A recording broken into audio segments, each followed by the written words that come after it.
നമസ്കാരം. സൗദി അറേബ്യയും തുർക്കിയും പാകിസ്ഥാനും തമ്മിൽ കൈകോർക്കുന്നു എന്നുള്ള ഏറ്റവും പുതിയ വാർത്തയാണ് ഇപ്പോൾ പുറത്തു വരുന്നത്. നമുക്കറിയാം, ഈ രാജ്യങ്ങളുടെ കാര്യങ്ങൾ നോക്കുകയാണെന്നുണ്ടെങ്കിൽ സൗദി ആണെന്നുണ്ടെങ്കിൽ അപാരമായ സമ്പത്തുള്ള ഒരു രാജ്യമാണ്. പക്ഷെ അവരുടെ ഏറ്റവും വലിയ പോരായ്മ എന്ന് പറഞ്ഞാൽ അവർക്കുള്ള സൈനിക പോരായ്മയാണ് സൗദി അറേബ്യ നേരിടുന്ന ഏറ്റവും വലിയ പ്രശ്നം. അതേപോലെ തന്നെ പാകിസ്ഥാന്റെ കാര്യം നോക്കുകയാണെങ്കിൽ വലിയ തരത്തിലുള്ള സൈനിക ശക്തിയുള്ള രാജ്യം തന്നെയാണ് ഈ പറഞ്ഞ പോലെ പാകിസ്ഥാൻ എന്നറിയപ്പെടുന്നത്. മാത്രമല്ല, അവർക്ക് അണുവായുധത്തിന്റെ പ്രത്യേകതയുണ്ട്. അണുവായുധം കയ്യിലുള്ള രാജ്യം കൂടിയാണ് പാകിസ്ഥാൻ. പക്ഷെ അവരുടെ ഏറ്റവും വലിയ വീക്ക്നെസ് എന്ന് പറയുന്നത് സാമ്പത്തികമായിട്ടുള്ള പോരായ്മയാണ്.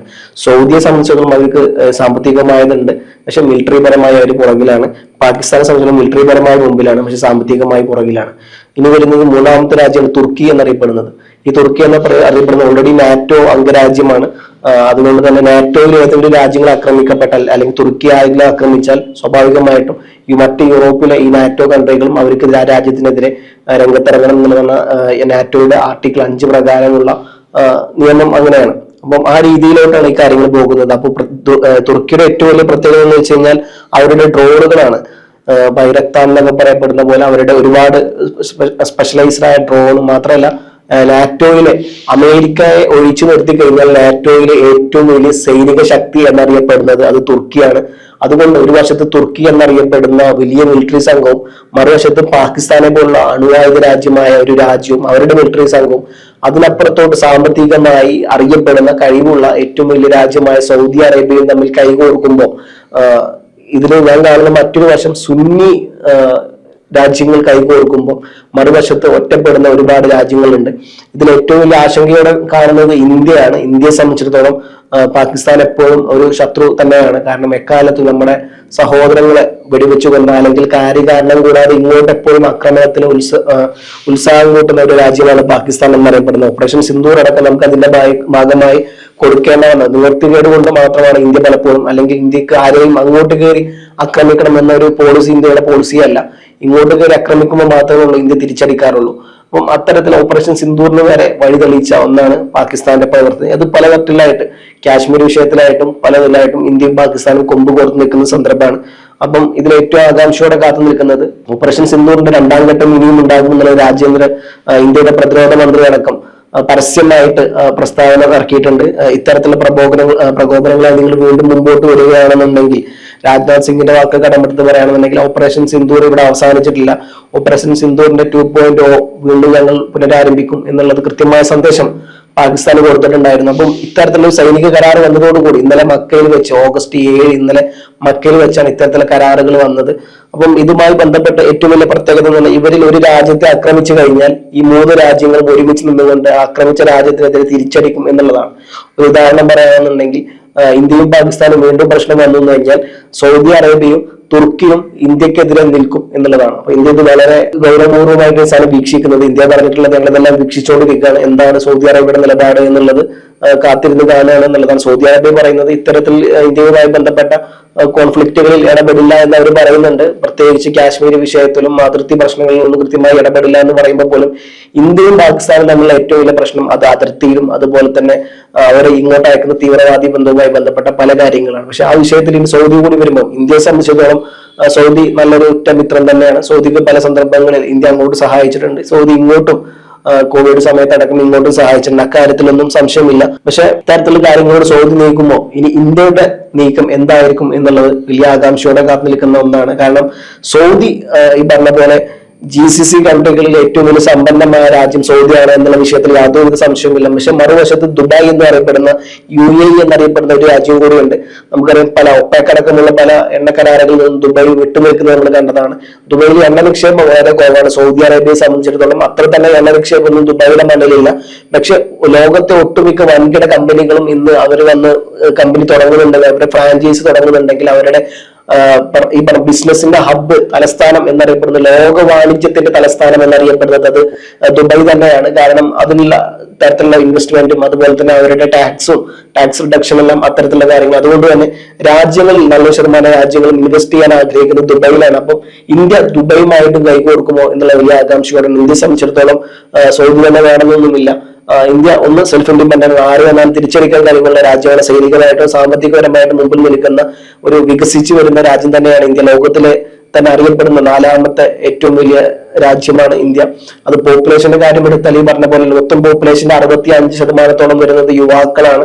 അതായത് ബർത്ത് മുതൽ ഒരു 35-40 വയസ്സ് വരെയുള്ളതിൽ മൊത്തം ജനസംഖ്യ എടുത്താൽ ഏകദേശം 150 കോടി എടുത്താൽ 60% വരുന്നത് ഇന്ത്യയിലെ യുവാക്കളാണ്. അതുകൊണ്ട് ഇന്ത്യയുടെ ഏറ്റവും വലിയ പ്രത്യേകത എന്ന് പറഞ്ഞാൽ അവരുടെ പോപ്പുലേഷൻ തന്നെയാണ്. മാത്രമല്ല സൈനികപരമായിട്ടും ഒന്ന് അണുവായുധം കയ്യിലുള്ള രാജ്യമാണ്, മറ്റൊന്ന് പലതരത്തിലുള്ള ഇന്റർകോണ്ടിനെന്റൽ ബാലിസ്റ്റിക് മിസൈൽ അടക്കമുള്ള അത്യാധുനിക മിസൈലുകൾ, ആകാശ് പോലുള്ള S-400 അടക്കമുള്ള തരത്തിലുള്ള ഡ്രോണുകളും പല കാര്യങ്ങളും, റഫേൽ അടക്കമുള്ള യുദ്ധവിമാനങ്ങളും സുഖോയ് അടക്കമുള്ള യുദ്ധവിമാനങ്ങളും കയ്യിലുള്ള രാജ്യം കൂടിയാണ് ഇന്ത്യ. അതുകൊണ്ട് തന്നെ സാമ്പത്തികപരമായിട്ടും അതുപോലെ തന്നെ ഡിഫൻസിലും കൃത്യമായിട്ട് മുമ്പിൽ നിൽക്കുന്ന രാജ്യം കൂടിയാണ്. അതുകൊണ്ട് തന്നെ ഇന്ത്യയെ സംബന്ധിച്ചിടത്തോളം ഇത്തരത്തിൽ സാമ്പത്തികമായി ഇവർ അച്ചുതണ്ട് കൂട്ടിയാൽ പ്രത്യേകിച്ച് ഒന്നും ഇന്ത്യയെ പ്രശ്നമാകുമ്പോൾ, പക്ഷെ അതേ സമയത്ത് തന്നെ മറുവശത്ത് നമ്മൾ കാണേണ്ട കാര്യം ഇന്ത്യ ഈ പറഞ്ഞ ദുബൈയുമായിട്ടുള്ള ചങ്ങാത്തം സ്ട്രോങ് ആക്കാൻ ചാൻസ് ഉണ്ട്. ദുബൈയിലെ മാത്രമല്ല, അതേസമയം തന്നെ ഇസ്രായേലിനെയും ഇന്ത്യ കൂടെ പിടിക്കാനുള്ള ചാൻസ് ഉണ്ട്. അതുകൊണ്ട് ഇപ്പൊ നിലവിൽ വന്ന തുർക്കി, പാകിസ്ഥാൻ, സൗദി അറേബ്യ എന്നുള്ള അച്ചുതണ്ടിന് പകരം ഇന്ത്യ, ഇസ്രായേൽ, UAE പോലുള്ള ഒരു അച്ചുതണ്ട് വന്നാൽ അതിൽ അത്ഭുതപ്പെടാനുള്ള ഇന്ത്യയുടെ കാര്യമായി ഞാനടക്കം എനിക്ക് തോന്നുന്നത് ഇന്ത്യ ഇത്തരത്തിലുള്ള നീക്കത്തിലോട്ട് പോകും എന്നുള്ളത് തന്നെയാണ്. എന്തായാലും ഇതിലെ കാര്യത്തിലോട്ട് വരികയാണെന്നുണ്ടെങ്കിൽ സൗദി കീഴാവകാശി മുഹമ്മദ് ബിൻ സൽമാനും അതുപോലെ തന്നെ തുർക്കി പ്രസിഡന്റ് റജബ് തൊയ്യിബ് ഉർദുഖാനും അതുപോലെ തന്നെ പാകിസ്ഥാൻ പ്രധാനമന്ത്രി ഷഹബാസ് ഷെരീഫും ഇവർ 3 പേരാണ് ഇന്നലെ ഈ കരാറിൽ ഒപ്പുവെച്ചത്. ഇന്നലെ ഓഗസ്റ്റ് 7 സൗദി അറേബ്യയിലെ മക്കയിൽ വെച്ചാണ് ഈ ഒരു കരാറ് ഔദ്യോഗികമായിട്ട് ഒപ്പിട്ടതുള്ളൂ. മാത്രമല്ല ഈ കരാറിന്റെ മറ്റൊരു പ്രത്യേകത നേരത്തെ പറഞ്ഞ പോലെ തന്നെ നാറ്റോയുടെ ആർട്ടിക്കിൾ 5 സമാനമായി 3 രാജ്യങ്ങൾ ഏതെങ്കിലും ഒന്നിന് എതിരെ സൈനികപരമായ ആക്രമണം ഉണ്ടായാൽ 3 രാജ്യങ്ങളും ആ ആക്രമിച്ച രാജ്യത്തിനെതിരെ തിരിച്ചടിക്കും എന്നുള്ളതാണ്. മാത്രം ഇതിന്റെ ലക്ഷ്യം എന്ന് പറഞ്ഞു കഴിഞ്ഞാൽ പശ്ചിമേഷ്യയിലെ ഇറാനും ഇസ്രായേലും ഉൾപ്പെടുന്ന സംഘർഷങ്ങൾ രൂക്ഷമാകുന്ന ഈ ഒരു സാഹചര്യത്തിൽ തന്നെ മേഖലയിൽ സംയുക്ത സുരക്ഷ ഉറപ്പാക്കുക എന്നതാണ് സൗദി അറേബ്യയുടെ ഏറ്റവും വലിയ ഒരു ഈ ഒരു ആവശ്യത്തിലൂടെ വരാനുള്ള പ്രധാനപ്പെട്ട കാരണം. കാരണം നാളെ ഇതുവരെ പാകിസ്ഥാൻ അമേരിക്കക്കായിരുന്നു സൗദി അറേബ്യയുടെ സുരക്ഷ കൊടുത്തിട്ടുണ്ടായിരുന്നു. പക്ഷെ ഇത്രയൊക്കെ സുരക്ഷ അമേരിക്ക കൊടുത്തിട്ടും ഇറാൻ കൃത്യമായി സൗദിക്കുള്ളിൽ കയറി തിരിച്ചടിച്ചു എന്നുള്ളതാണ്. മാത്രമല്ല ഇതുമായി ബന്ധപ്പെട്ട മറ്റൊരു കാര്യം പറയാനുള്ളത് സൗദി അറേബ്യക്ക് അണുവായുധവുമായി ബന്ധപ്പെട്ട കാര്യങ്ങൾ നൽകാൻ അമേരിക്ക തയ്യാറാണെന്ന് അറിയപ്പെടുന്നു.